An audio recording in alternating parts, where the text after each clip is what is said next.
আল্লাহ রাব্বুল আলামিন জানায় দেন, একেবারে নির্ধারিত সময়ে মালাকুল মউত আমার আপনার প্রাণ হরণ করে নিয়ে যাবে। কথা হলো, হায়াত যখন শেষ, লোকটা সুস্থ হোক আর অসুস্থ হোক, যুবক হোক আর বৃদ্ধ হোক, হায়াত যখন শেষ হয়ে যাবে, এক মুহূর্ত এই দুনিয়াতে আর কেউ অবস্থান করতে পারবে না। আমাদের অঞ্চলগুলোতে যখন কোনো মানুষ মারা যায়, মাইকের মধ্যে তার মৃত্যুর খবর প্রচার করা হয়। লোকটা যদি একটু প্রসিদ্ধ হয়, অনেক সময় সিএনজিতে, রিকশায় মাইক লাগায়া গ্রামে গ্রামে তার মৃত্যুর খবর প্রচার করা হয়। মৃত্যুর খবর প্রচার করার সময় সাধারণত শব্দগুলো এইরকম বলে, অমক গ্রামের অমক, নামটা বলার পরে বলে অমকের ছেলে অমক, অমক গ্রামের আব্দুর রহিম, আব্দুল করিম আজ বিকাল 4 ঘটিকার সময় ইন্তেকাল করিয়াছে। আগামী দিন সকাল 9টায় অমক জায়গায় তার জানাজা অনুষ্ঠিত হবে। এই রকম ভাবে মৃত্যুর খবর মাইকে প্রচার করা হয়। মৃত্যুর খবরটা যখন প্রচার করা হয়, যেই শব্দগুলো বলা হয়, এর মধ্যে একটা শব্দ হলো অমুকে ইন্তেকাল করিয়াছে। ইন্তেকাল শব্দটা ব্যবহার করে কি করে না করে? ইন্তেকাল এটা আরবি শব্দ। ইন্তেকাল শব্দের অর্থ হলো স্থানান্তরিত হওয়া, চূড়ান্তভাবে শেষ হয়ে যাওয়া নয়। তার মানে আমরা বলি আব্দুর রহিম ইন্তেকাল করিয়াছে, মানে আব্দুর রহিম স্থানান্তরিত হয়ে এক জায়গা থেকে আর এক জায়গায় গিয়েছে। এতকাল আব্দুর রহিম ছিল দুনিয়ায়, ইন্তেকাল তথা স্থানান্তরিত হয়ে আব্দুর রহিম নতুন এক জগতের বাসিন্দা হয়ে গেছে। হাদিসের ভাষায় যেই জগৎটাকে বলা হয় আলমে বরজাখ, লোকচক্ষুর অন্তরালের এক জগৎ। ওই জগৎটা মানুষের সামনে নাই, মানুষের চোখে ওটা দেখার মতো ক্ষমতা আল্লাহ তাআলা দেন নাই। দেখা যায় না বিধায় অস্বীকার করারও কোনো সুযোগ নাই। কারণ দুনিয়াতে আমরা অনেক কিছু না দেখেই বিশ্বাস করি আমি ওদিকে আর যাব না। আলমে বরজখে আমাদের সকলকে যেতে হবে, সকলকেই আলমে বরজখের বাসিন্দা হতে হবে। আমাকে যদি শরীয়তের যেই সুনির্দিষ্ট নীতিমালার আলোকে যদি খবর দেওয়াও হয়, আমাকে যদি জঙ্গলের হিংস্র বাঘ যদি খেয়েও ফেলে, সমুদ্রের হিংস্র হাঙ্গর যদি আমাকে খেয়ে ফেলে, যেখানেই আমার মৃত্যু হোক না কেন, আমাকে মৃত্যু পরবর্তীকালীন সময় থেকে নিয়া একেবারে ইয়াউমুল হাসর পর্যন্ত আলমে বরজখের বাসিন্দা হওয়া লাগবে। আলমে বরজখে আমরা থাকব দীর্ঘকাল, তবে অনন্তকাল নয়। আলমে বরজখের অবস্থাটা হলো, দুনিয়াতে যদি কেউ নেক আমল করে, ভালো কাজ করে, ইমানদার, আলমে বরজখে সে শান্তিতে থাকবে। কেউ যদি দুনিয়াতে গুনার কাজ করে, মন্দ কাজ করে, বেঈমান, আলমে বরজখে সে কষ্টে থাকবে। এজন্য হাদিসের মধ্যে রাসূলুল্লাহ সাল্লাল্লাহু আলাইহি ওয়াসাল্লাম জানায় দেন, কবরের আযাব হলো সত্য। শুধু তাই না, নবীজি এক হাদিসের মধ্যে জানায় দেন, কারো কবর হয়ে যায় জান্নাতের বাগান, আর কারো কবর হয়ে যায় জাহান্নামের একটা গর্ত। তার আলমে বরজখ হয়তো জান্নাতি নাজ নেয়ামত ভোগ করে, না হয় আলমে বরজখে শাস্তি ভোগ করে। তবে আলমে বরজখের শান্তি আর শাস্তির অবস্থাটা কেমন? যার কবরটা আলমে বরজখে তথা যার আলমে বরজখ শান্তিময়, জান্নাতি পরশে থাকবে। কারণ হাদিসের মধ্যে আসছে, রাসূলুল্লাহ সাল্লাল্লাহু আলাইহি ওয়াসাল্লাম জানায় দেন, কবরের মধ্যে যখন 3 প্রশ্ন করা হবে, মার রব্বুকা, তোমার রবকে, ওমা দীনুক, তোমার দিন কি। তৃতীয় প্রশ্নের 2টা বর্ণনা পাওয়া যায়।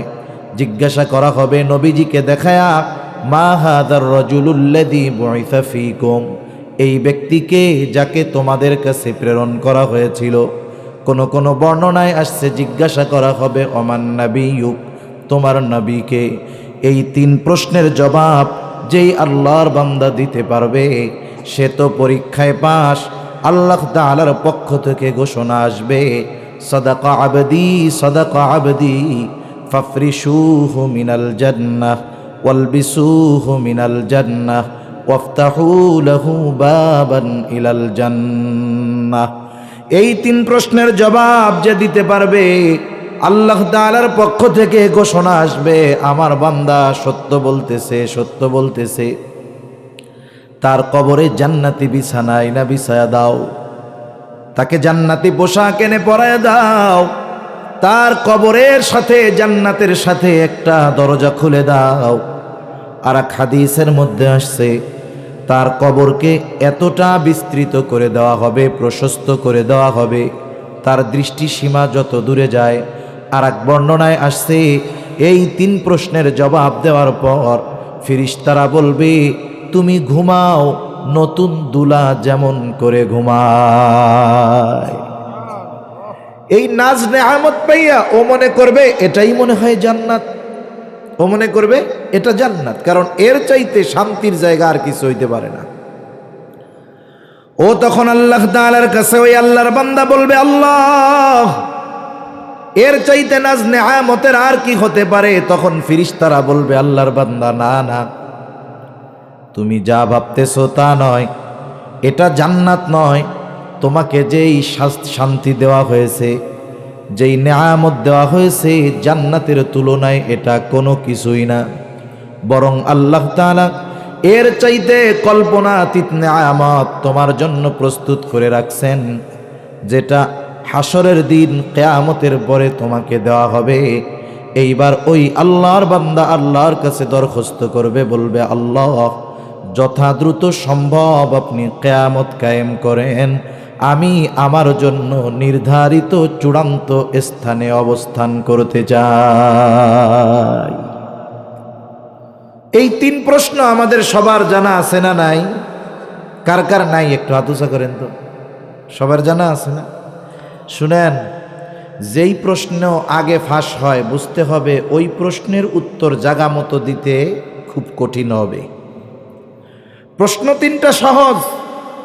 দুনিয়ায় তো কত ছাত্র চিন্তা করে যে এত পড়ালেখা করে কি হবে, পরীক্ষার দিন কিছু নকল নিয়ে গেলাম, পরীক্ষার হলে নকল লেখা দিলেই তো পাস। এই প্রশ্নগুলোর সম্পর্ক মুখস্থের সাথে নয়। এই প্রশ্নগুলোর জবাব সে দিতে পারবে যারা এই প্রশ্নের আলোকে দুনিয়াতে আমল করেছে। কিছু প্রশ্ন আছে এগুলোর জবাব লেখাপড়ার সাথে সম্পৃক্ত, আর এই প্রশ্নগুলোর জবাব তারাই দিতে পারবে এই প্রশ্নের আলোকে যে দুনিয়াতে আমল করছে সে। না হলে কেউ যদি চিন্তা করে কবরের মধ্যে যামু, এই 3 প্রশ্ন মুখস্থ করে যামু, ফেরেশতা আসার আগেই কইয়া বসমু যে তোমরা কি কবা আমি ভালো মতো জানি, শোনো এই উত্তর, এটা সম্ভব? সম্ভব না। আর যাকে ওই 3 প্রশ্ন করা হবে জবাব দিতে পারবে না, আল্লাহ তাআলার পক্ষ থেকে ঘোষণা আসবে, কাযাবা আবদি কাযাবা আবদি ফাফরিশুহু মিনান নার ওয়ালবিসুহু মিনান নার ওয়াফতাহু লাহু বাবান ইলান নার। ঘোষণা আসবে, আমার এই বান্দা মিথ্যা বলেছে, তাকে জাহান্নামের আগুন এনে, আগুনের বিছানা এনে তার কবরের মধ্যে বিছায়া দাও, আগুনের পোশাক এনে তাকে পরায়া দাও, তার কবরের সাথে জাহান্নামের সাথে একটা দরজা খুলে দাও। নবীজি বলেন তার কবরকে এত সংকীর্ণ করে দেওয়া হবে, 2 দিকের মাটি তাকে এমনভাবে চাপ দিবে, এক পাজরের হাড় অপর পাজরের মধ্যে ঢুকে যাবে। হাদিসের মধ্যে কবরে আরো বিভিন্ন শাস্তির কথা আসছে, আমি আরো দিকে যাব না। কবরের মধ্যে এই শাস্তি যখন সে পাবে সে মনে করবে এটাই মনে হয় জাহান্নাম, কারণ এর চাইতে কঠিন শাস্তি আর কোনো কিছুই হতে পারে না। ফেরেশতারা তাকে জানাবে, তুমি যা ভাবতেছো তা নয়, জাহান্নামের শাস্তির তুলনায় তোমাকে একেবারেই অতি সামান্য শাস্তি দেওয়া হয়েছে। কিয়ামতের দিন তোমার যেখানে চূড়ান্ত আবাসস্থল হবে, অনন্তকালের বাসস্থান হবে, ওই জাহান্নামে এর চাইতে কঠিন কঠোর কল্পনাতীত শাস্তি আল্লাহ তাআলা তৈয়ার করে রাখছে। মানুষের একটা খাসলাত আছে, অভ্যাস আছে। মনে করেন এখন আমি একটা কষ্টে আছি, আমার সামনে যদি এর চাইতে বড় কষ্ট আসে, দেখবেন পিছনের কষ্টের কথা আর মনে থাকে না। ও তখন আল্লাহ তাআলার কাছে বলবে, আল্লাহ কিয়ামত জানি কখনো কায়েম না হয়, কারণ এই শাস্তির চাইতে যদি বেশি শাস্তি হয় সেটা কত কঠিন এবং কঠোর হবে, এই ভয়ে ও বলবে আল্লাহ কিয়ামত যেন কায়েম না হয়। আর যাই হোক, আলমে বরজখে আমাদের থাকতে হবে। আলমে বরজখ কারো জন্য হবে শান্তির জায়গা, কারো জন্য হবে কষ্টের জায়গা।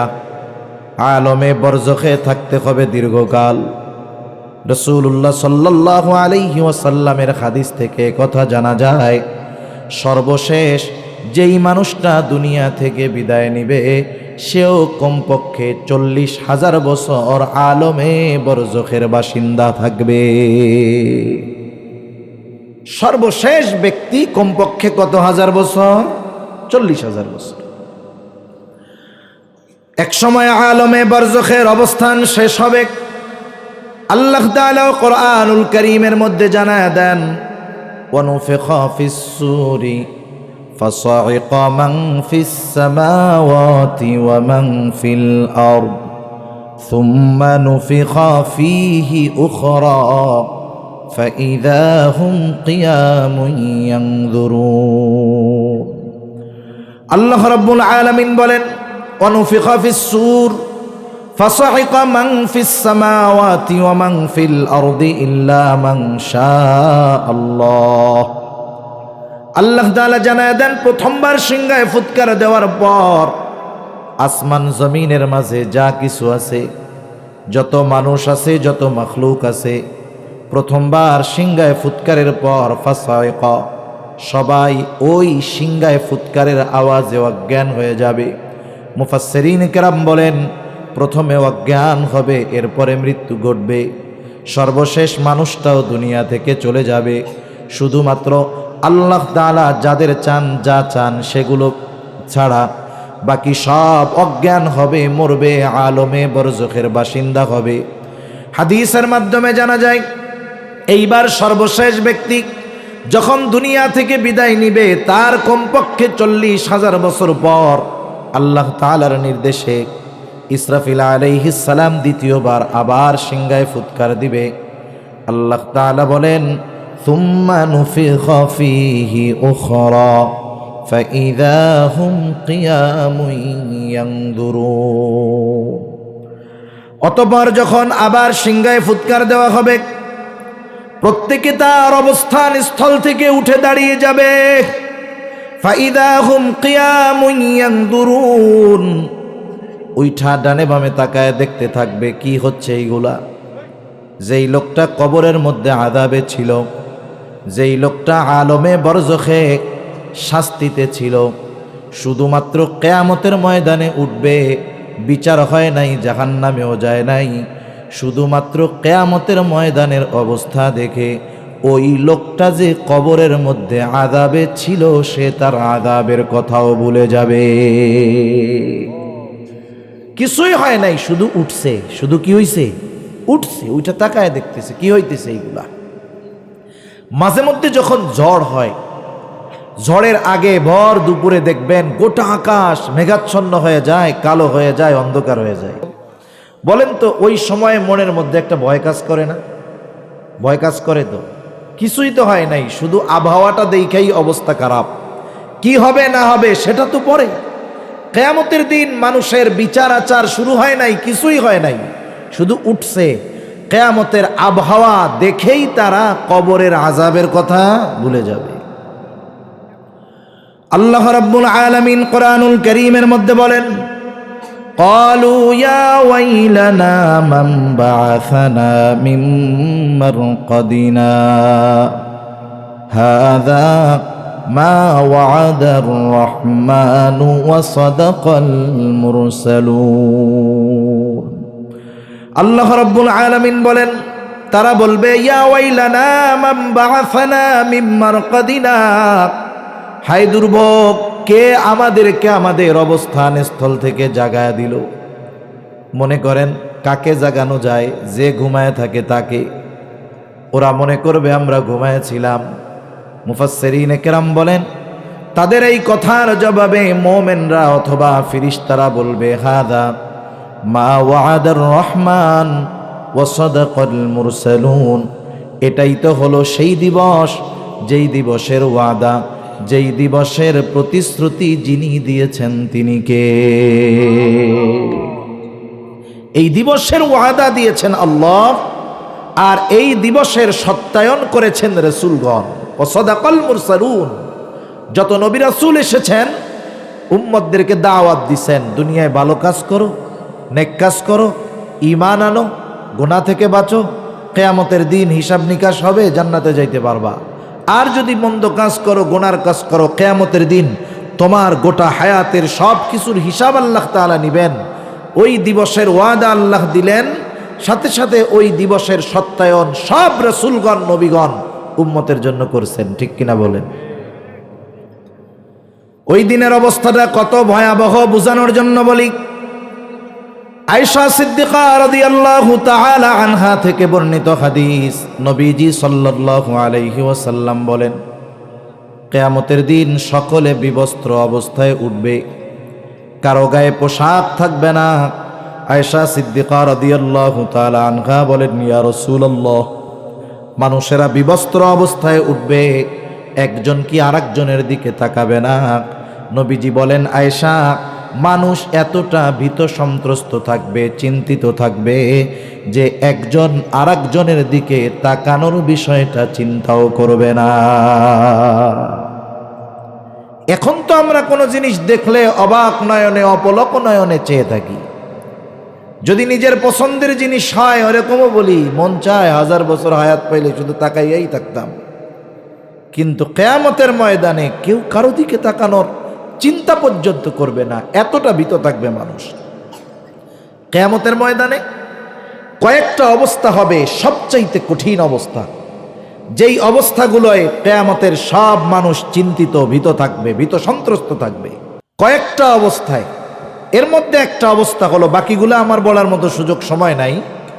একটা অবস্থা হলো যখন আমল নামা দেওয়া হবে। কি দেওয়া হবে বলেন? আমল নামা। আমল নামা কি? মানে দুনিয়ায় যেইগুলা করছি ওইগুলার খবর আর প্রতিদান জানানো হবে আমাদের। আমাদের সকলের সাথে ফেরেশতা আছে সব সময়, জানেন তো? আল্লাহ রাব্বুল আলামিন বলেন, তিনি তো সব কিছুই জানেন, আমার আপনার খবর সব আল্লাহ তাআলা জানেন। আল্লাহ তাআলা বলেন, ওয়ালাকাদ খলাকনাল ইনসানা ওয়া না'লামু মা তুওয়াসওয়িসু বিহি নাফসুহু ওয়া নাহনু আকরাবু ইলাইহি মিন হাবলিল ওয়ারিদ। আল্লাহ তাআলা বলেন, আমি মানুষ সৃষ্টি করেছি, আমি জানি কোন জিনিস তার অন্তরের মধ্যে ওয়াসওয়াসা দেয়। আমরা যদি প্রশ্ন করি আল্লাহ তাআলা কেমনে জানেন? অন্তরের খবর তো কেউ জানে না। আল্লাহ তাআলা বলেন, বান্দা জানার কারণ হলো ওয়া নাহনু আকরাবু ইলাইহি মিন হাবলিল ওয়ারিদ, আমি আল্লাহ তোমার শাহরগের চাইতেও অধিক নিকটে। তার মানে আমি আমার যত কাছে তার চাইতে বেশি কাছে কে? আমি তোমার শাহরগের চাইতে অধিক নিকটে, আমি তোমার সব খবর জানি বান্দা।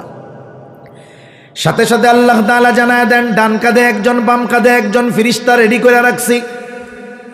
ইয ইয়াতালাক্কাল মুতালাক্কিয়ানি আনিল ইয়ামিনি ওয়া আনিশ শিমালি কঈদ মা ইয়ালফিযু মিন কওলিন ইল্লা লাদাইহি রাকীবুন আতীদ। আল্লাহ তাআলা জানায় দেন, আমাদের ডান কাঁধে একজন ফেরেশতা আছে, বাম কাঁধে আরেকজন আছে। ডান কাঁধে যিনি, তার কাজ হলো আমাদের নেক আমল, ভালো কাজগুলো লেখা এবং ওই কাজের সাক্ষী হওয়া। বাম কাঁধে যিনি, তিনি আমাদের মন্দ কাজগুলো লেখেন, কর্মের সাক্ষী হন। আর একজন ফেরেশতা আছে, আল্লাহ তাআলা তার ব্যাপারে বলেন, মা ইয়ালফিযু মিন কাউলিন ইল্লা লাদাইহি রাকীবুন আতীদ। আমরা জবান দিয়ে যেই কথাগুলো নিক্ষেপ করি, যেই কথাগুলো বলি, ওই সদা তৎপর ফেরেশতা কথা জবান দিয়ে বের হতে দেরি হয়, ওই কথাটা সে সংরক্ষণ করতে দেরি করে না। মানুষের জীবন পরিবর্তন হয় চিন্তার কারণে। কিসের কারণে বলেন? কথা কি বুঝতেছেন না কষ্ট হইতেছে? মানুষ যদি তার অবস্থা নিয়ে চিন্তা করে, চিন্তার কারণে মানুষের পরিবর্তন আসে। কিন্তু সমস্যা হলো আমাদের চিন্তাটা কেউ নিয়ন্ত্রণ করে, শয়তান। আমরা চিন্তা করি দুনিয়ার, ক্ষমতার, টাকা পয়সার, গাড়ি বাড়ির, এইগুলোর চিন্তা করি। কিন্তু আমরা যদি এই চিন্তা করতাম যে আমার ফিরিস্তা আমার সাথে সব সময় আছে, আমার ভালো কাজগুলো লিখতেছে, দেখতেছে, আমার মন্দ কাজগুলো লিখতেছে, দেখতেছে, আমার প্রতিটা কথা সংরক্ষণ করা হচ্ছে, প্রতিটা কথা রেকর্ড করা হচ্ছে, এই চিন্তা যদি আমি করতাম, তাহলে আমার জীবনে এত ওয়াজ লাগতো না, আশা করা যায় পরিবর্তন হয়ে যাইতো, ঠিক কিনা? কিন্তু এই চিন্তা করার সময় আমাদের হয় না, শয়তান করতে দেয় না। তা এই কথা কাজ সবগুলো ফাইল আকারে আছে। কি আকারে আছে বলেন? এখন তো ডিজিটাল জামানা, অ্যানালগ জামানা শেষ, স্মার্ট জামানা চলে আসতেছে বাংলাদেশে। ডিজিটাল পাড়ি দিয়ে আমরা স্মার্টে প্রবেশ করছি। পকেটে পকেটে, ঘরে ঘরে স্মার্ট কার্ড আছে না? এই তো ডিজিটাল কার্ড তো আরো আগে পার হয়ে গেছে। স্মার্ট জামানায় প্রবেশ করেছি। দেখেন, আগে তথ্য লিখে রাখার জন্য খাতার দরকার হইতো, কলমের দরকার হইতো, একেবারে ফাইলের পর ফাইল জমা হয়ে যাইত। এখন বলেন তো, ফাইল জমা হওয়ার জন্য জায়গা লাগে? লাগে না। হাজারো লক্ষ কোটি কোটি ছবি, কোটি কোটি লেখা, তথ্য, বই, সব ছোট্ট একটা মেমোরির মধ্যে একটা ফাইল বানায় রাখা দেওয়া যায়, ঠিক কিনা বলেন? আমার আপনার কর্মগুলোকে আল্লাহ তাআলা সংরক্ষণ করতেছেন। আমার আপনার সব কিছু সংরক্ষিত আছে। কিয়ামতের দিন ফাইল আকারে আমার আপনার কাছে আল্লাহ তাআলা পৌঁছায়া দিবে। ওই পৌঁছায়া দেওয়ার ঘোষণাটা যখন আসবে, ওই মুহূর্তটা হবে কিয়ামতের ময়দানে সবচাইতে কঠিন এবং চিন্তার সময়গুলোর একটা। সকলে নীরব, নিস্তব্ধ। আমার ফলাফল কি আসতেছে? জানে যে ডান হাতে যদি পাই তাহলে তো বাইচা গেলাম, যদি বাম হাতে পাই তাহলে তো শেষ হয়ে গেলাম। সকলে ভীত থাকবে, চিন্তিত থাকবে, কি হবে আল্লাহ তাআলাই জানে। আল্লাহ রাব্বুল আলামিন আমলনামাগুলো ছেড়ে দিবেন। যার যার আমলনামা যথাযথভাবে তার কাছে পৌঁছায়া যাবে। আমলনামা একদল ডান হাতে পাবে, আর একদল আমলনামা বাম হাতে পাবে। ডান হাতে যারা আমলনামা পাবে, এরা হলো পরীক্ষায় পাস। কিয়ামতের দিন যখন মানুষেরা ডান হাতে আমলনামা পাবে, তাদের অভিব্যক্তি, আনন্দ কেমন হবে? আল্লাহ তাআলা কোরআনুল কারীমের 29তম পারার সূরাতুল হাক্কার মধ্যে বলেন, ফাআম্মা মান উতিয়া কিতাবাহু বিয়ামিনি ফায়াকুলু হাউম ইকরাউ কিতাবিয়া ইন্নী যানানতু আন্নী মুলাকিন হিসাবিয়া। ডান হাতে যারা আমলনামা পাবে তারা আনন্দিত হয়ে যাবে। আনন্দিত হয়ে মানুষদেরকে বলবে, এই তো আমার কিতাব। ফায়াকুলু হাউম ইকরাউ কিতাবিয়া, এই যে আমার কিতাব, এই যে আমার আমলনামা। মানুষদেরকে বলবে আনন্দে, তোমরা পড়ো আমার আমলনামা। পড়ে পড়ে দেখো আমি কি আমল করেছি, কি প্রতিদান পেয়েছি। আমরা যখন স্কুলে পড়েছি, এখনকার সময় হলো শুধু কে কোন বিষয়ে কত পাইলো জানায়া দেয়। আমাদের সময়ের সিস্টেমটা এমন ছিল না। আমাদের সময় একেবারে উত্তরপত্র আমাদের হাতে দিয়ে বলা হতো, দেখো তুমি কি কি লেখছো। সাথে সাথে আদেশ দেওয়া হতো, পরের দিন তোমার অভিভাবকের কাছ থেকে সিগনেচার আইনা খাতাটা আবার জমা দিবা। বলেন তো, যেই ছেলেটা ইংরেজিতে অঙ্কে 100-র মধ্যে 100 পেয়ে গেছে, ইংরেজিতে 100-র মধ্যে 90 পেয়ে গেছে, বলেন তো সে খুশি না বেজার?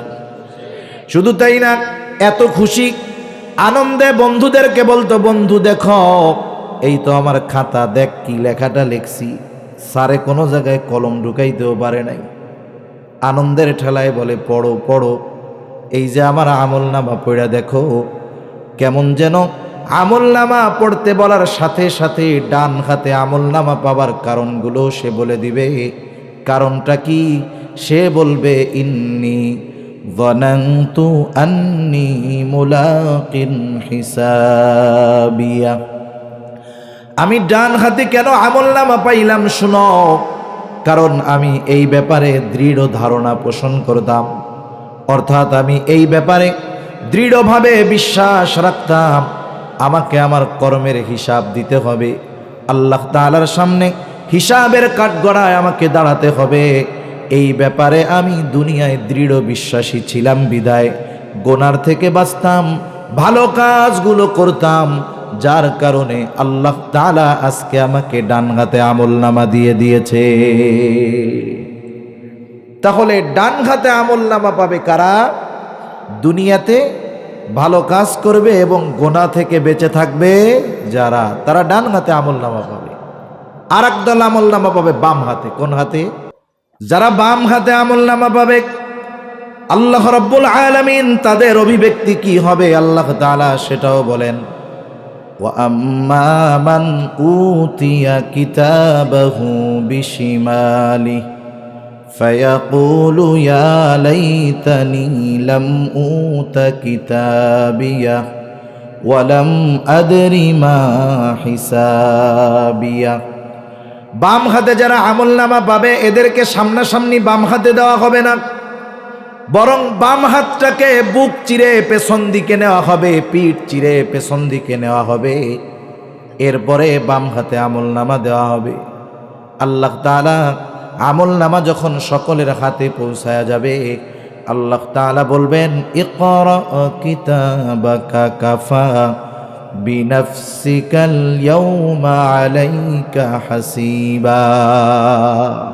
তুমি পড়ো তোমার কিতাব, তুমি তোমার আমলনামা পড়ো।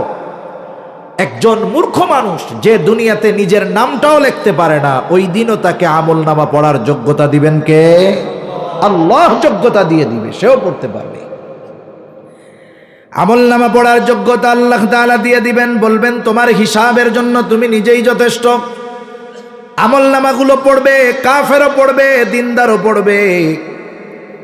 আমলনামা পড়ে কাফেররা বলবে মালি হাযাল কিতাব লা ইউগাদিরু সগীরাতান ওয়ালা কাবীরাতান ইল্লা আহসাহা। আজকে যেই গোনার খবর দুনিয়ার কেউ জানে না, কেউ জানে না দুনিয়ার, আমার সেই গোনার খবরটাও যিনি অবগত তিনি কে? আল্লাহ। আমার সাথের ফেরেশতারা আমার গোনার ব্যাপারে সাক্ষী। হায় হায়, গোনাটা যত ছোট হোক আর বড় হোক সব চলে আসবে, ও পড়বে।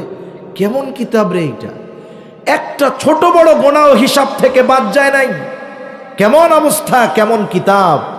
হায় হায়, স্কুলে তো সবাই অঙ্কে 100 পাইতো না, কেউ কেউ 1 কম 100 পাইত, ঠিক না? মনে করেন 100 থেকে যদি একটারে বাদ দেন কি থাকে? এই এক যদি মুইসা ফেলায় থাকে কি? গোড়ার ডিম থাকে 2টা। কোনো সাবজেক্টেই গোল্লা না হোক, মাশাল্লাহ অঙ্কে অনেকে এই 00 পাইছে। অন্যান্য যত সাবজেক্ট আছে কোনো মতে প্রেজেন্ট করলেই কিছু না কিছু মার্ক আছে, কিন্তু অঙ্ক হলো এমন এক সাবজেক্ট যেই জায়গায় ভুল হইলেই নাম্বার ফুল শেষ, ঠিক না? এখন মনে করেন একজন 10টা অঙ্ক করার পরেও উনি ঘোড়ার ডিম পাইছে। ভুল তো ছোট, প্লাসের জায়গায় মাইনাস, মাইনাসের জায়গায় প্লাস, মার্ক দেওয়ার সুযোগ আছে নাকি? সুযোগ নাই তো। এখন বলেন যে 2টা ঘোড়ার ডিম পাইছে, আমরা তো দেখছি স্কুলে, ওর খাতাটা যখন পাইয়াও দেখতো, দেখার সাথে সাথে ব্যাগের তলে লুকায় ফেলত, মানে ওই খাতাও নিজেও দেখতে চায় না। এখন বলেন কোনো বন্ধু যদি আইসা বলতো যে কিরে দেখি কি পাইছস, খাতাটা দে, ও কি দিত বলেন? ও মনে মনে কি বলতো তখন? মনে মনে কইতো আয় রে, গতকাল যদি স্যারের বাড়িতে আগুন ধইরা ঘরটা পুড়ে যাইতো, খাতাগুলাও পুড়তো, আমিও বাঁচতাম। আহা, বাম হাতে যারা আমলনামা পাবে তারা কি বলবে? ফায়াকুলু ইয়া লাইতানি লাম উতা কিতাবিয়া। হায় দুর্ভোগ, আমি যদি আমার এই হিসাবের খাতাটা না পাইতাম, এই কিতাব যদি না পাইতাম, ওয়ালাম আদরি মা হিসাবিয়া, আমি যদি আমার এই হিসাবের খবরটা না জানতাম, এই হিসাবের খবরটা জানার আগে যদি আমি চূড়ান্ত রূপে ধ্বংস হয়ে যাইতাম, কতই না ভালো হইতো। মূল কথা হলো, ডান হাতে যে আমলনামা পাইল সে সফল, বাম হাতে যে আমলনামা পাইল সে ব্যর্থ। শুধু যে সে তার কর্মের খবর জানবে তা নয়, বরং কর্মের আলোকে তাকে পূর্ণ প্রতিদান দিবেন কে? আল্লাহ রাব্বুল আলামিন সেই কথাই বলেন, কুল্লু নাফসিন বিমা কাসাবাত রাহিনা ইল্লা আসহাবাল ইয়ামিন। প্রত্যেকটা মানুষ তার কর্মের কারণে আবদ্ধ থাকবে। মুফাসসিরিনে কেরাম বলেন, এখানে উদ্দেশ্য হলো বাম হাতে যারা আমলনামা পাবে। কারণ কি? কারণ পরের আয়াতেই ডান হাতে আমলনামা পাওয়া লোকদের কথা বলা হয়েছে। এর দ্বারা বোঝা যায় যারা বাম হাতে আমলনামা পাবে তারা তাদের কর্মের কারণে, পাপের কারণে জাহান্নামের মধ্যে আবদ্ধ থাকবে। ইল্লা আসহাবাল ইয়ামিন, তবে যারা ডানহাতি তথা ডান হাতে যারা আমলনামা পেয়েছে তারা নয়। কারণ যারা ডান হাতে আমলনামা পাবে তাদের ঠিকানা হবে কোথায়? তাদের ঠিকানা হবে জান্নাত। এইবার জান্নাতি জান্নাতে, জাহান্নামী জাহান্নামে। মানুষের পেরেশানি থাকবে জান্নাতে যাওয়ার আগ পর্যন্ত। জান্নাতে যাওয়ার পরে যারা জান্নাতি তাদের কোনো টেনশন চিন্তা আর থাকবে না। হাসরের ময়দানে কেউ কাউকে চিনবে না, কিন্তু জান্নাতে গিয়া কাউকে ভুলবে না, সবার কথা মনে পড়বে। জান্নাতে গিয়ে ও খুঁজবে সবাইকে, কিন্তু দেখবে ওর পরিচিত সবাই তো ওই জায়গায় নাই, কোথায় গেছে। আল্লাহ তাআলা তাফসিরে ইবনে কাসিরের মধ্যে আসছে, আল্লাহ সুবহানাহু ওয়া তাআলা তাদেরকে জান্নাতি আবার জাহান্নামীদের মধ্যে দেখা কথাবার্তার ব্যবস্থা করে দিবে। এখন মনে করেন অনেক সময় হয় না যে আমরা আমাদের গ্রামে গেছি, এক লোক ভালো ছিল, সে মরে গেছে বা কোথাও চলে গেছে, কোনো খোঁজ খবর নাই। তখন তাকে না পেয়ে আমরা পরিচিত জনেরা আলোচনা করি, কিরে ওই লোকটা গেল কই, দেখি না কেন, এতদিন আমাদের নয়, বরং তার অন্তর মসজিদে থাকতো। আপনাদের এলাকার তো মাশাআল্লাহ অনেক মানুষ প্রবাসী, দেখতেছি যে অধিকাংশ মানুষ মিডল ইস্টে থাকে। প্রত্যেকটা ঘরে ঘরে শুনলাম প্রবাসী আছে। আল্লাহ তাআলা প্রবাসে যারা আছে তাদের হেফাজত করুক, আল্লাহ তাআলা এর মধ্যে বরকত দিক। ওদের বরকত হইলেই আমাগো মজা, নাইলে আমাগো যে কি অবস্থা হবে এটা টের পাবেন। তারা যদি রেমিটেন্স পাঠায় আমাদের দেশের অর্থনীতির চাকা সচল থাকবে, না হলে এ চাকা পাংচার হয়ে যাবে। পাংচার যদি হয়ে যায়, মার্সিডিজ বেঞ্জ গাড়িও চলে নাকি? চাকা পাংচার তো আর চলবে না। সেজন্য অর্থনীতির চাকা তাদের দ্বারা সচল থাকে।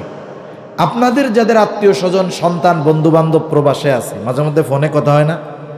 ও মনে করেন একা থাকে এক জায়গায়, আশেপাশেও কোনো প্রবাসী নাই, মাঝে মধ্যে ফোনে কি কয়, আরে দোস্ত আমার দেহটা আছে সৌদি আরব, কিন্তু মনটা পড়ে রয়েছে আমাকে ওই 16 স্কুল মাঠের খেলার মাঠের মধ্যে। কয় না এরকম? মারে ফোন দিয়া বলে, মা তোমার পোলা আছে এই কুয়েতে, কিন্তু আমার মনটা পড়ে রয়েছে আমাদের বাড়িতে, মা ভাল লাগে না। প্রকৃত মুসল্লি যারা, সে যেখানেই থাকুক না কেন তার অন্তরে সব সময় কি থাকে বলেন তো? তার মানে সে যেখানেই যাক, নামাজের সময় যখন হয় সব কাজবাজ বাদ আগে দৌড়ায় কোথায়? মসজিদে। এই বেটাই আসলে খাঁটি মুসল্লি, যার অন্তরের সাথে মসজিদ লাগোয়া, যার মসজিদের সাথে যার অন্তর লাগোয়া, এই বেটা হলো খাঁটি মুসল্লি। এখন দেখেন শরীয়তের যত আদেশ নিষেধ বিধিবিধান আছে, প্রত্যেকটা বিধিবিধানের ফজিলত দুইভাবে হয়, একটা হলো দুনিয়ার আর একটা হলো আখিরাতের। আমাদের দেশে বাস্তবিক অর্থে মুসল্লি কম না বেশি বলেন তো? মুসল্লিও অনেক কম। যদি 100 জন মুসলমানের মধ্যে মুসল্লি যাচাই বাছাই করেন এই শর্তের আলোকে, 5 ওয়াক্ত নামাজ পড়ে, অন্তরে সবসময় মসজিদ নামাজের চিন্তা, তাহলে শতকরা 5-7 জন পাওয়া যাইতে পারে, মনে হয় তাও হবে না। তাহলে মুসল্লি কম মানে নামাজই কম। এখন মানুষ নামাজ পড়ে না, না পড়ার একটা কারণ আছে না? মনে করেন বাজারে এমনও বাজার আছে 1000 দোকান, 1000 দোকান যেই বাজারে, কমপক্ষে তো 1000 মানুষ আছে ওইখানে। এক দোকানে তো আর একজন থাকে না, বড় দোকানে 4-5 জনও থাকে। অথচ দেখা যায় ওই বাজারের, বিশাল বড় বাজারের বিশাল বড় মসজিদে নামাজের সময় 100 জনও নেই। হয় কি হয় না? এখন এই মানুষগুলো নামাজ যে পড়ে না, এর তো একটা কারণ আছে, নাকি বলেন? কারণ আছে না? যে কারণগুলো আছে, এই কারণগুলোর মধ্যে অন্যতম একটা কারণ, মানুষ তার জীবিকা উপার্জন করার ব্যস্ততায় নামাজ পড়ার টাইম পায় না। অনেক নামাজি মানুষকে জিজ্ঞাসা করবেন, ভাই নামাজ পড়েন নাকি? আরে ভাই, সিএনজি চালাইয়াই তো টাইম পাই না, নামাজ পড়বো কোন সময়? রিক্সা ভ্যান চালাইয়াই তো ব্যস্ত, নামাজ পড়বো কোন সময়? দোকানদারে কাস্টমারের ভিড়ে বলে নামাজ পড়ার টাইম নাই, নামাজ পড়বো কেমনে? কৃষক বলে কৃষিকাজ করেই তো জীবন যায়, নামাজ পড়বো কোন সময়? এখন বলেন, যত কাজ কর্ম, চাকরি, ব্যবসা বাণিজ্য মানুষ কি শখে করে নাকি রিজিকের জন্য করে? একটু জোরে বলেন, কিসের জন্য করে? জীবন উপকরণের জন্য করে। বাংলা কথা আর কি, রিজিক তো আরবি শব্দ, জীবন উপকরণের জন্য করে। এখন বলেন তো, এই রিজিকের মালিক কে? আর একটু জোরে বলেন, কে? আল্লাহ। এখন বলেন, রিজিকের মালিক যদি আল্লাহ তাআলা হয়, এ বিশ্বাস যদি থাকে, তাহলে রিজিক পাওয়ার পদ্ধতি, রিজিকের মালিক যেটা বলছে ওইটা বাদ দিয়া আমরা যদি রিজিক তালাশ করি, রিজিক পাওয়া যাবে? পরিশ্রম হবে, কর্ম হবে, কিন্তু চাহিদা মোতাবেক রিজিক পাওয়া যাবে। কর্মের সাথে সাথে রাজ্জাকের ফরমান যদি মানা হয়, তাহলে রিজিকের জিম্মাদারি নেবেন কে? একটু খেয়াল দিয়া শুনেন, অনেক ফজিলতের কথা বলা যাবে, নামাজের দুনিয়ার একটা ফজিলতের কথা শুনেন। আমি আপনি যদি নিজে মুসল্লি হয়ে যাই, ঘরের মানুষগুলারে যদি মুসল্লি বানায় ফেলতে পারি, তথা নিজে নামাজি, ঘরের মানুষ নামাজি, রিজিকের মালিক কি বলে শুনেন। রিজিকের মালিক বলে, ওয়া'মুর আহলাকা বিস-সালাতি ওয়াসতাবির আলাইহা লা নাসআলুকা রিজকা। আল্লাহ তাআলা বলেন, তুমি তোমার অধীনস্থ যারা আছে তাদেরকে নামাজের আদেশ দাও, তুমিও তার উপরে অটল অবিচল থাকো। তার মানে ঘরের মানুষদেরকে মুসল্লি বানাও, নিজেও মুসল্লি হও। আল্লাহ তাআলা বলে, বান্দা, লা নাসআলুকা রিজকা, আমি আল্লাহ তোমার কাছে তো রিজিক চাই না, কিন্তু তুমি মুসল্লি, ঘরের মানুষ মুসল্লি, বান্দা চিন্তা করো না, মুসল্লি হওয়ার কারণে নাহনু নারযুকুকা, আমি আল্লাহ তোমাকে রিজিক দিয়ে দিব। আখিরাতের কথা একদিকে রাখেন, দুনিয়ার কথাটাই চিন্তা করেন, যে আল্লাহ তাআলা বলে, বান্দা নামাজি হও, আমি আল্লাহ তোমাকে রিজিক দিয়ে দিব। আখিরাতের বিষয়টা এক পাশে রাইখা, মানুষ তো দুনিয়া পাওয়ার জন্য আমরা লাফাই, অগ্রসর হয়ে যাই। আপনি দুনিয়া পাওয়ার চিন্তায় মসজিদে ঢুইকা যান, আশা করা যায় যদি মসজিদের সাথে, দিলের সাথে সম্পৃক্ত হয়ে যায়, ওই লোকটা এক সময় দুনিয়া পাওয়ার জন্য নামাজি থাকবে এমনটা নয়, বরং সে আল্লাহ তাআলার সন্তুষ্টি অর্জনের জন্য প্রকৃত মুসল্লি সে হয়ে যাবে। সেজন্য আমরা নামাজের মাধ্যমে দুনিয়াও পাওয়া যায়। কি পাওয়া যায় বলেন না? দুনিয়া পাওয়া যায়। আপনি জানেন না এটা, যে স্বামীর উপার্জনে বরকত কখনো হবে না যতক্ষণ না তার স্ত্রী সন্তান নামাজি হবে। একজন কোটি কোটি টাকা উপার্জন করবে, লক্ষ টাকা উপার্জন করবে, কিন্তু দেখা যাবে তার পরিবারে বরকত নাই। মাঝে মধ্যে প্রবাসীরা হোয়াটসঅ্যাপে মেসেজ দেয়, ফোন দেয়, হুজুর একটু দোয়া করেন। কি হয়েছে? বলে, হুজুর দোয়া করেন, এত উপার্জন করি, বরকত নাই। কেন? বদ অভ্যাস আছে নাকি? বিদেশে তো যারা থাকে এরা জুয়া টুয়া খেলে, অন্যান্য আরো বদ অভ্যাস। না হুজুর, বিড়ি সিগারেটও খাই না, একেবারে ওয়াজ মাহফিল শুনি, নামাজ কালাম কোনো কিছু বাদ দেই না। তখন আমি জিজ্ঞাসা করি, আপনি পড়েন, আপনার ওয়াইফ পড়ে, সন্তান পড়ে? বলে, হুজুর এত বুঝাই, আমার কথা মানে না। আপনারা মাঝে মধ্যে চিন্তা করেন যে 50, 60, 70, 80 হাজার, 1 লাখ, 2 লাখ ইনকাম করার পরেও বরকত হয় না, কিন্তু ইমাম সাহেব 10,000 টাকা এত বরকত পায় কই? ঠিক কিনা? কই পাই জানেন? এতে তো শুধু নামাজ পড়ে না, ইমামতি করে, সাথে সাথে তার ঘরওয়ালিরাও পড়ে। ইমাম সাহেবের ঘরের ওই ল্যাংটা বাচ্চাটাও মার সাথে সিজদায় চলে যায়। ঠিক কিনা বলেন? যেই ঘরে এইরকম মুসল্লি আছে, ওই ঘরে আল্লাহ তাআলা রিজিকের অভাব দিতে পারে? সেজন্য আমরা 1 নম্বরে নামাজি হব। জাহান্নামীরা জাহান্নামে যাওয়ার 1 নম্বর কারণ বলবে, আমরা মুসল্লি ছিলাম না। 12টা বাজে গেছে। এখন আপনারা যদি কয়েক মিনিট সময় দেন তাইলে কথা নইলে শেষ। সময় দিবেন একটু? আচ্ছা, আমিও চেষ্টা করবো তাড়াতাড়ি শেষ করার। জাহান্নামীরা 1 নম্বরে বলবে ক্বালু লাম নাকু মিনাল মুসাল্লিন। 1 নম্বর কারণ আমরা মুসল্লি ছিলাম না, এই কারণে জাহান্নামী। এখন বলেন জাহান্নামীরা মুসল্লি নয়, আমরা কি হব? কি হব? আরো জোরে কোন কি হব? যারা মুসল্লি হইতে চান তারা বলেন কি হব? মুসল্লি হব। মুসল্লি হলে আখিরাতের লাভ, জাহান্নাম থেকে বাঁচা যায়। দুনিয়ায় রিজিকের ব্যবস্থা করেন কে? 2 নম্বর আল্লাহ তাআলা জানায় দেন জাহান্নামীরা তাদের জাহান্নামে যাওয়ার দ্বিতীয় কারণ বলবে ওয়ালাম নাকুনু তুইমুল মিসকিন। আমরা মিসকিনদেরকে খানা খাওয়াইতাম না। খানা খাওয়ানো এটা ফজিলতের কাজ। সাধারণভাবে খানা খাওয়ানো ফজিলতের কাজ, যদি সেটা শরীয়তের সাথে সাংঘর্ষিক কোনো বিষয় না হয়। আমাদের দেশে খানা খাওয়ায় অনেক জায়গায়, আমি তো আপনাদের এলাকার খবর জানি না। আমাদের এলাকায় অনেক জায়গায় খানা খাওয়ায়, মরার পরে 60 দিন পরে খাওয়ায়, অনেক জায়গায় 40 দিন পরে খাওয়ায়, অনেক জায়গায় বছরে বছরে খাওয়ায়। আছে না নাই? আসলে বাস্তবতা হলো এই খানাগুলা খাওয়ায় সামাজিক চাপে। আমার জানা এমনও মানুষ আছে, বাপ বিছানায় পড়ে আছে, বাবার চিকিৎসার জন্য কখনো টাকা দেয় নাই, কিন্তু বাবা মারা যাওয়ার পরে সুদের উপরে টাকা নিয়ে 3টা গরু জবাই দিওয়াইয়া খাওয়াইয়া বাপের সোয়াব রেসানি করছে।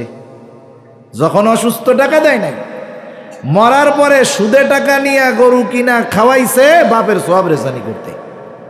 এখন কোন তো এই জায়গায় কি সোয়াবের সম্ভাবনা আছে? আরে জোরে বলেন না আছে? এই খাওয়ানোতে কোনো লাভ নাই। এ খাওয়ানোতে কোনো লাভ নাই। তোর বাপ মরে গেছে, মরার আগে অসুস্থ, তুই বাপরে ওষুধ কিনে দিতে পারস, তাই মরার পরে সুদের উপরে খাওয়াই কেন জানেন? আমার মনে হয় এই খাওয়াই হলো সুখে, যে ভালো হয়েছে, বুড়া মরছে, বাঁচছি রে। এটা দুঃখে খাওয়ায় না, এটা আমার মনে হয় আনন্দেই খাওয়ায়, যে বুড়া মরছে, এতকাল সম্পদগুলো তো আটকা ছিল, এখন তো পেয়ে গেছি হাতে, আলহামদুলিল্লাহ। খাওয়া মানুষরে গরু জবাই দেওয়া। কারো যদি মা বাবার সওয়াব রেসানির জন্য সম্পদ ব্যয় করতে মন চাইতো, সে চিন্তা করতো কোথায় দিলে আমার বাপের ফায়দা বেশি হবে। ঠিক কিনা বলেন? একদিন খাওয়াইয়া যতই আপনি খাওয়ান, এদেশের মানুষ যতই হাই কোয়ালিটির খাবার খাওয়ান, 1 গ্রাম লাগবে না আপনার আত্মীয় স্বজনকেও সমান হারে আপনি খুশি করতে পারবেন না। একজন কবে জাল কম হয়েছে, আর একজনকে দুধ গোস্ত সিদ্ধ হয় নাই, বুড়ো গরু দিছে। এই যে খাওয়াইলেন, এখন যে খাওয়াইলো সে তো আন্তরিকতার সাথে খাওয়াইছে, আর একজন কি বললো, ধুর কি খাওয়াইছে, বুড়া গরু জবাই দিছে। এই যে তার ব্যাপারে খারাপ ধারণা করছে। যে খাওয়াইছে ও যদি শোনে মানুষ খাইয়া এরকম কইছে, কষ্ট লাগবে কি লাগবে না? কতজন কত গীবত করবে, এই খাইয়া যাইয়াও গীবত করে। এটা আমাদের দেশের মানুষ পারে, অভ্যাস আছে।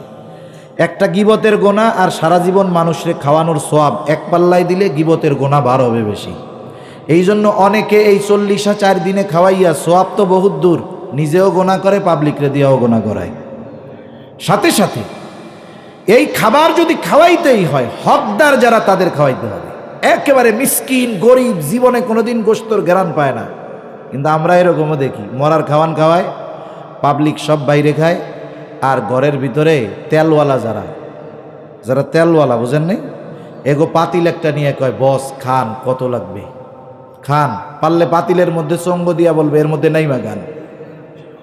আর যারা গরিব অসহায় আছে, জীবনে গোশত খায় না, আসছে একদিন খাইতে, 1 পিস দিছে, তাও হাড্ডির সাথে গোস্তের কোনো গন্ধ নাই। আবার যদি কয় ভাই 1 পিস গোশত দেন না, কয় যা দিছি তাই খান, হলে ভাগ। তার মানে খাওয়ানোর হক যার, বা যে ওই খাবারের উপযুক্ত, তার এই দেয় না। খাওয়ায় গারে কোটিপতি, বড় বড় প্রভাবশালী সম্মানিত ব্যক্তিদের এই মরার খাবার খাওয়ায়। আর কিছু খাটাসরূপী মানুষ আছে, জীবনেও মনে হয় খায় নাই, ওই খাবার না খাইলে তার ভালো লাগে না। ওই খাবার কি যারা সামর্থ্য আছে তাদের জন্য খাওয়া ঠিক? এদের সাথে কাদের উপমা দিবেন? কষ্ট পায়ের না, আল্লাহ জানে কি হয়, যাওয়া যায় কিনা ঠিক মতো। এ খাবার খাওয়ার উপমা আমি কার সাথে দিব? মনে করেন একজন লোক একটা কুকুর পাচ্ছে, কুকুরে সুন্দর মতো গোস্ত, পোলাও, রোস্ট, কোরমা টোরমা খাওয়াইছে, খাওয়ায় এটা কুকুরে বলছে, কুকুর তোর এই সকালবেলায় এটা করাইলাম ব্রেকফাস্ট, সকালের খাবার, দুপুরে এর চাইতে ভালো আছে, কিন্তু শর্ত একটা, রাস্তায় যায় যদি পায়খানা দেখিস ওই জায়গায় কিন্তু মুখ দিবি না। আপনি বলেন তো, কুকুরে এই খাবার খাওয়াইয়া আপনি যদি সাইডা দেন, একটু পরে যদি ও পায়খানা দেখে, ওই ভালো খাবার বমি করে ফেলাইয়া পায়খানায় মুখ দিবে, ঠিক কিনা কন? যাদের অ্যাবিলিটি থাকার পরেও ওই ধরনের খাবার খাওয়ার আশা করে বারবার, ওদের অবস্থা ওইটার মতো। কথা বুঝেন নাই? অবস্থা বাস্তবতায় ওইটার মতো। সেজন্য আপনার যদি আপনার মা বাবা এদের জন্য কল্যাণের কিছু করার ইচ্ছা থাকে, আপনি চিন্তা করবেন তাদের জন্য কোথায় ব্যয় করলে আমার মা বাবার লাভ হবে বেশি। আপনি মাদ্রাসায় টাকাটা দিয়ে দেন, মাদ্রাসায় ঘর বানায় দেন, মসজিদে ঘর বানায় দেন। টাকা বেশি আছে, মসজিদে টয়লেট বানায় দেন, তাও আপনার সওয়াব হবে। ওযুখানা বানায় দেন, সওয়াব হবে কি হবে না? তাহলে চিন্তা যদি বাস্তবে ওইটা থাকতো যে মা বাবার সওয়াব রেসানির জন্য ব্যয় করতেছে, তাহলে ওই খাওয়ানোর চিন্তার চাইতে এমন কাজ সে সম্পদ দ্বারা করত যাতে তার মা বাবা মরার পরেও উপকৃত হয়। এর দ্বারা আমি খানা খাওয়ানোর প্রতি নিরুৎসাহিত করতেছি, বিষয়টা এমন নয়। বরং নবীজি তো খানা খাওয়ানোর ব্যাপারে ফজিলতের কথা বলছেন। নবীজির কাছে একজন আসছে, এসে জিজ্ঞাসা করতেছে, আইয়ুল ইসলামি খাইর, ইসলামের মধ্যে উত্তম কাজ কোনটা? নবীজি উম্মতের রুহানি ডাক্তার, একই প্রশ্নের জবাব এক একজনের ক্ষেত্রে এক এক রকম নবীজি দিতেন। এই লোকটার এই প্রশ্নের জবাবে নবীজি বললেন, তুতাইমুত তাআম ওয়া তাকরাউস সালাম আলা মান আরাফতা ওয়া মান লাম তারিফ। নবীজি বলেন, তুমি মানুষকে খানা খাওয়াও আর পরিচিত অপরিচিত সবাইকে বেশি বেশি সালাম দাও। খানা খাওয়ানোর কথা বলতে গিয়া নবীজি কোনো স্তর বিন্যাস করেন নাই, কোনো ক্লাসিফিকেশন করেন নাই। এর দ্বারা মুহাদ্দিসিনে কেরাম বলেন, একজন গরিবও যদি কোটিপতিকে খাওয়ায়, তবে দুনিয়ার স্বার্থে নয়, আল্লাহর জন্য, এই খাওয়ানোর মধ্যে অবশ্যই ফজিলত আছে না নাই? সেজন্য সাধারণভাবে খানা খাওয়ানো এটা বড় ফজিলতের কাজ।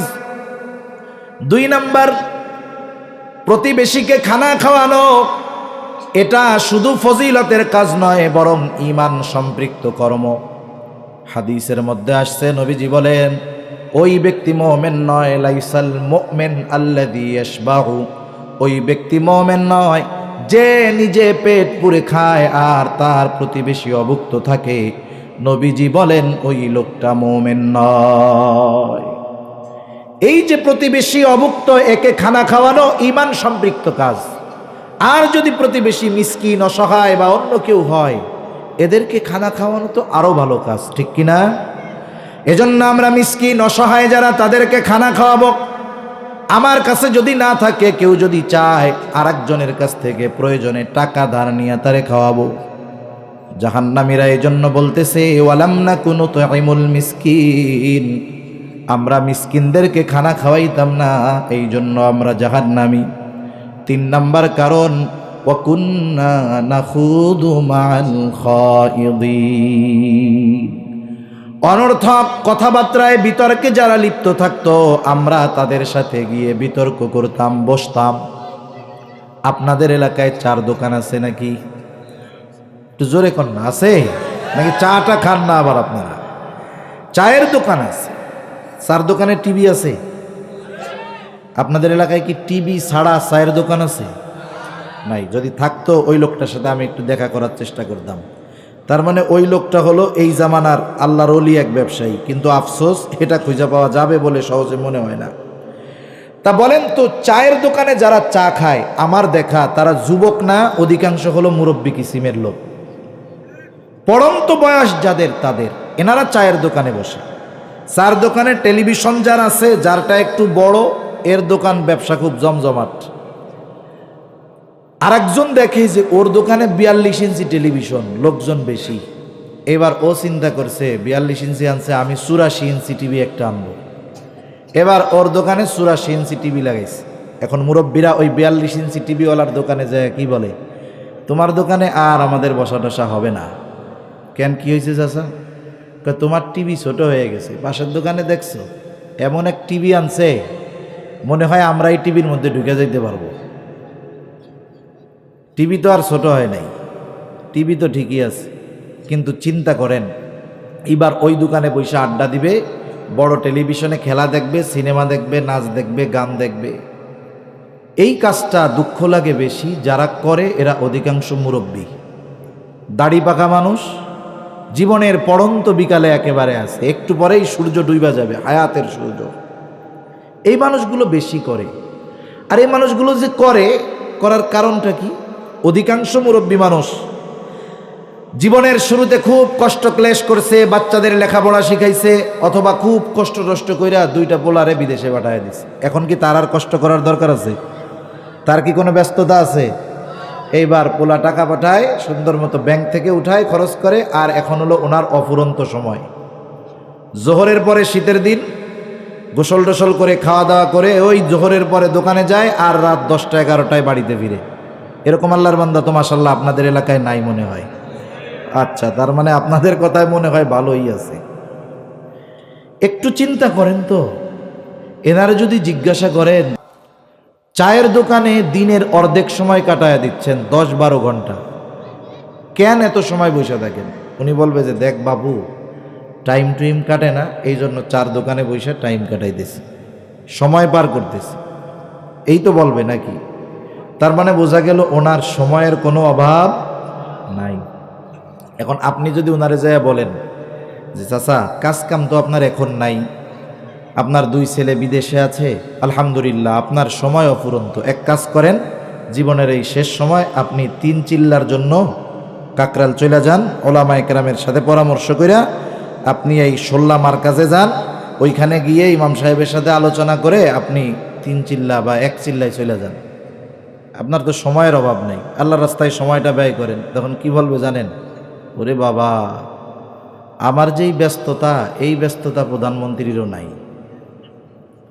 একটু আগে সময়ের ঠেলায় টিভি দেখা 4 দোকানে বৈশা সময় কাটাইতেছে। যখনই আল্লাহর রাস্তায় যাওয়ার কথা বলবে, ভালো কাজের কথা বলবে, ওনার মতো ব্যস্ত আর কেউ থাকে না। একটু চিন্তা করেন তো, এই হায়াত প্রতিদিন 4 দোকানে টিভি দেখা আপনি হায়াত ফুরাইতেছেন। মোমবাতিতে যখন আগুন ধরায় দেওয়া হয়, মোমবাতি বড় হয় না শেষ হয়? আপনি আমি কি আশা করি যে মোমবাতি তাড়াতাড়ি শেষ হয়ে যাক? চিন্তা করি যত দীর্ঘ সময় যাবে তত আমার লাভ। কিন্তু আমি আপনি এই কাজগুলোর মাধ্যমে হায়াতকে দ্রুততার সাথে শেষ করতেছি। সময়ের বরকত নাই, সময় অনুযায়ী নেক কাজের কোনো অর্জনের কোনো চিন্তা আমাদের মধ্যে নাই। একটু চিন্তা করেন, এ মজলিসগুলাই কি সোয়াব হয় বা দ্বীনি আলোচনা, কিতাবাদি এসব কি 4 দোকানে পড়া হয়? 4 দোকানে যা হয়, এক কথায় সব গুনাহ হয়। চা খাইতে খাইতে গীবত করে, অপবাদ দেয়, অপরের ব্যাপারে মিথ্যা তহমত দেয়, একবারে নজর দিয়া চোখের গোনা করতেছে মুরব্বী। আল্লাহ তাআলা সবচাইতে লজ্জা পায় ওই সময় যখন বুড়া মানুষে গোনা করে। বুড়া মানুষে গোনা করতে দেখলে আল্লাহ তাআলা লজ্জা পায়। দাড়ি পেকে গেছে, চামড়া ঘুচায় গেছে, পা অর্ধেক কবরের মধ্যে চলে গেছে। হায় হায়, এই লোক টিভি দেখা, গান দেখা, নাচ দেখা এই সময়কে অতিবাহিত করতেছে। কতজন এমন ভাবে দেখে, 40 বছর 30 বছর তো হায়াতের গেছে, আগে 60-70 বছর বয়স, 40 বছর পর্যন্ত কারেন্ট ছিল না, ডিশ ছিল না, টেলিভিশন ছিল না। 20 বছরের আগে এই জায়গায় ডিশের লাইন আসছে, তাহলে 50 বছরের টিভি দেখা কাজা আছে না? ওই কাজা কাফারা সহ টেলিভিশন দেখে বড় বড় চোখ দিয়ে এরকম টিভি দেখতেছে। হায় হায়, এই মজলিসগুলা হলো গুনার মজলিস। কিসের মজলিস বলেন? এই মজলিসগুলো পরকালে আফসোসের কারণ হবে যে কেন আমি ওইখানে সময় কাটাইছিলাম। সেজন্য বলি মুরব্বীরা, কষ্ট নিবেন না, আপনার সময় আছে, সময়টা আপনি মসজিদের মধ্যে কাটান, মাদ্রাসা আছে মাদ্রাসায় গিয়ে কাটান। মাদ্রাসায় পড়তে পারেন নাই, দাওয়াত ও তাবলীগে আপনি সময় দেন। নিজে কোরআন পড়তে পারেন না, পাশে মাদ্রাসা হেফজখানায় গিয়ে কোরআন শুনেন। কোন মাদ্রাসার শিক্ষক মুহতামিম আপনি গিয়ে যদি কোরআনুল কারীমের তিলাওয়াত শুনেন, আপনাকে বলবে না যে আপনি চইলা যান আর আইসেন না, বরং আপনারে চা নাস্তা খাওয়া বলবে চাচা প্রতিদিন আইসেন। নিজে কোরআন পড়তে পারেন না, কোরআনের মজলিসে বসেন। নিজে মাসলা মাসাইল জানেন না, জীবনের সময় আসছে ইমাম সাহেবের সাথে বৈশা সূরা কেরাত শিখেন, তালিবুল ইলম হয়ে যান।